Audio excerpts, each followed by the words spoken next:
I would just like to make a plug for two studies that I've done. One is before you in small print.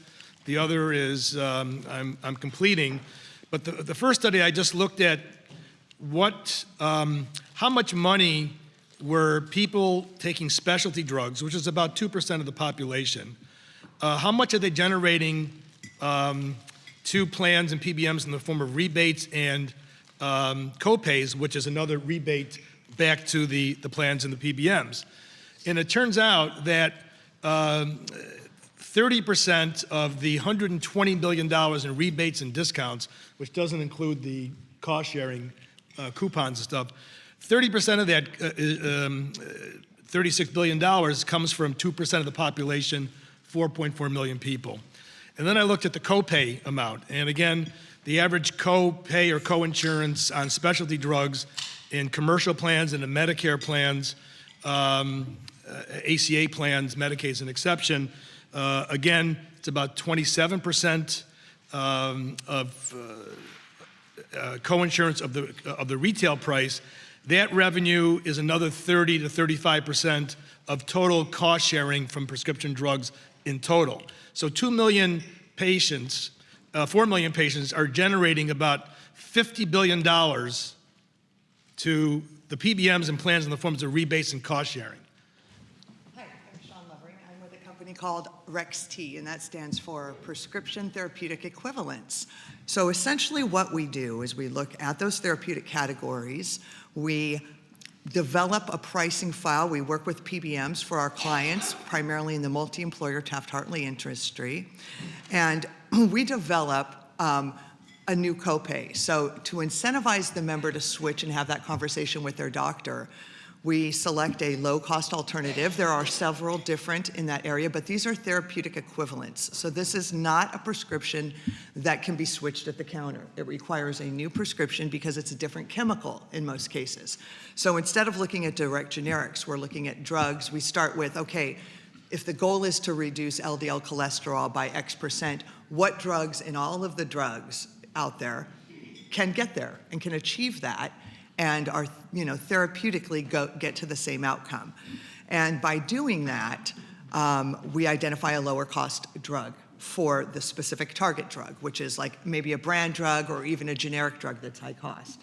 So our product actually drives a ton of savings for both the member and the employer or sponsor, around 21%. And the study that Bob spoke of, that UC Berkeley did, looked at one of our clients that has our product in place, and they tested it against a like client that the PBM had, and they studied, what was the outcome of having reference-based pricing in place versus not.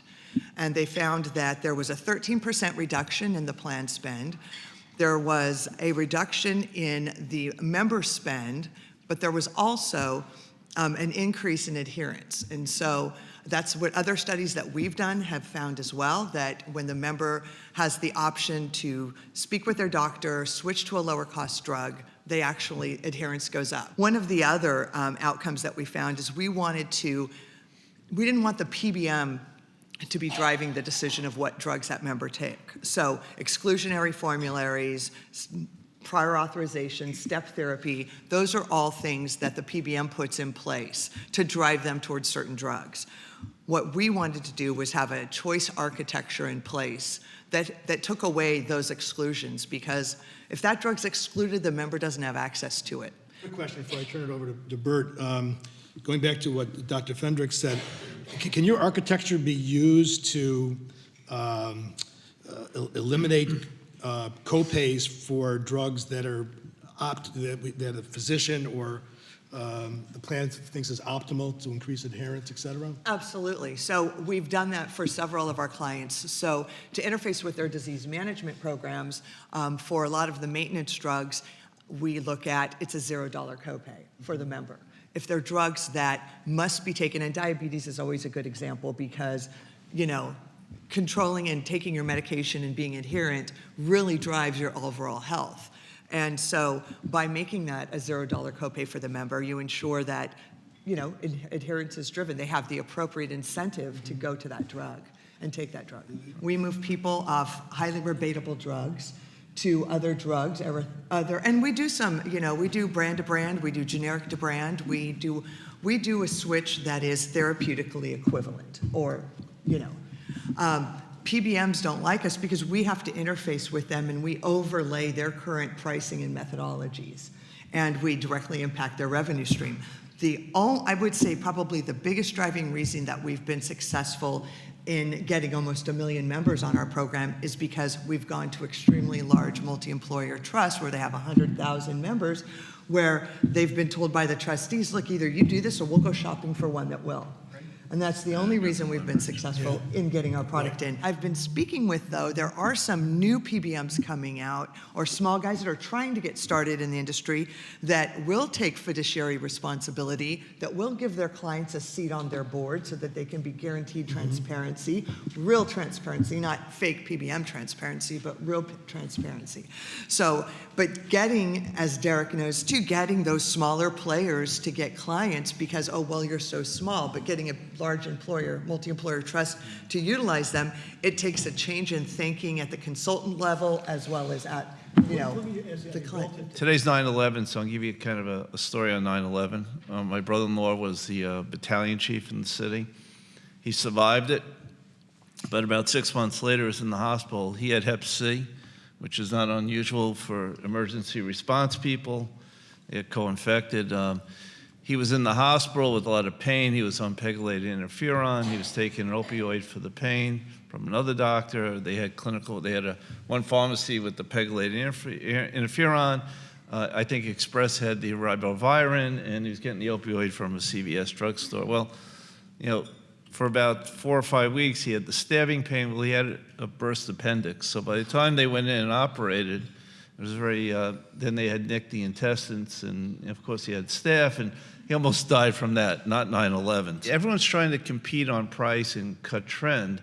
So there's no incentive for the insurance providers to continue to support disease management because, Aetna makes the investment in me today, but Cigna or someone else might see it. So employers probably should hold insurers more accountable to long-term, but why can't we monetize performance? So, Mark, another thing you brought up is, gee, I'm compliant, I take all my meds, and I'm still paying copays. I should be the one who pays no copays. It's like I'm a drunk driver, and I pay the same insurance as someone who stops at stop signs and calls Uber when they had too many drinks. It doesn't make sense, again, in the system. I did ask a couple of CEOs a couple of months ago, so let me get this straight. So you rebate the drug, so it gets on formulary, and then your customer pays a percentage of the list price, and you pay the copay for the coinsurance for that, and then you're hiring people to do all the prior authorization work and the reimbursement. Why not just take all that money and reduce the price of the plan and the patient, and make it available to the patient at no cost? And I got a blank stare because I think maybe I showed the emperor has no clothes. PBMs really are sitting, for lack of a better term, in the catbird seat in the pharmaceutical supply chain. So they take advantage of the fact that they have unparalleled insight into everything that goes on upstream as well as downstream, and have managed to build in revenue streams for that. And it's very interesting because we were talking with someone else here about how a lot of the other segments in the supply chain were somewhat segmented. So manufacturers understand the manufacturing world, pharmacy understands the pharmacy world, but we don't have a really good idea about what the other segments are doing. But the PBMs have all of the data because they have contract with everybody. They contract with manufacturers, wholesalers, pharmacies, everybody. And so they have unparalleled access into that. People that contract with the PBM to administer their drug benefit. And these are plan sponsors, employers, unions, government entities. And really a lot of what goes on with them, and particularly their contractual provisions, really set the stage for a lot of things that go on downstream, all the way down to the patient. Someone mentioned rebates. We all think we understand what rebates are. But think about it, once the manufacturer negotiates the rebate and the PBM has it, the manufacturer no longer has any incentive to know or really care what the PBM calls anything. Right. So the PBMs, what was a rebate? Well, that's really a formulary management fee. And also that goes on to the fact that, PBMs claim, we pass along the majority of our rebates. What do you call a rebate? What is a rebate? Some other definitions, and these are some ones that really really get to people. A brand drug. What's a brand? What's a generic? What's a specialty? What's a specialty? Sometimes those definitions are very vague, and the PBM is free to interpret them any way they want. Or another way, they're drafted in such a way that the PBM can pretty much determine that enable them to classify many drugs as either one or the other. And most contracts allow them to switch that classification throughout the life of the contract. So when it becomes more advantageous for them to classify something as a brand, they will do that. When the pendulum swings the other way, magically it becomes a generic. So you might say, well, why would they want to do that? So a brand, they can charge the client more if they classify it as a brand. If it's a generic, if they need to bump up their generic substitution rate, they want to filter that into that. Also a generic, a lot of definitions of generic is any drug with a sufficient number of suppliers. Well, guess who determines what sufficient means? So how pharmacies are going to be reimbursed for those drugs, what tiers those end up on, and those start off at the contractual level where most people really have no insight into that. We've talked about PBMs a lot, but really that's a means to an end.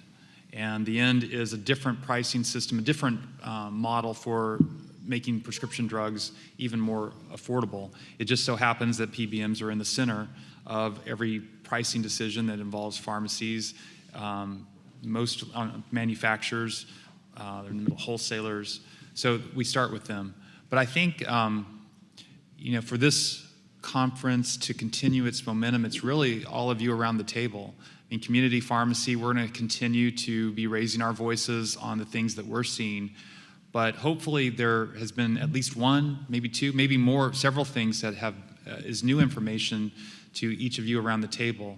And we really have to have you carry your voice to members of Congress, to other provider groups, to consumer groups, very important voice, and then also to plan sponsors or employers. Thank you, Doug, for your passion and interest in this, and thank the panelists for showing up.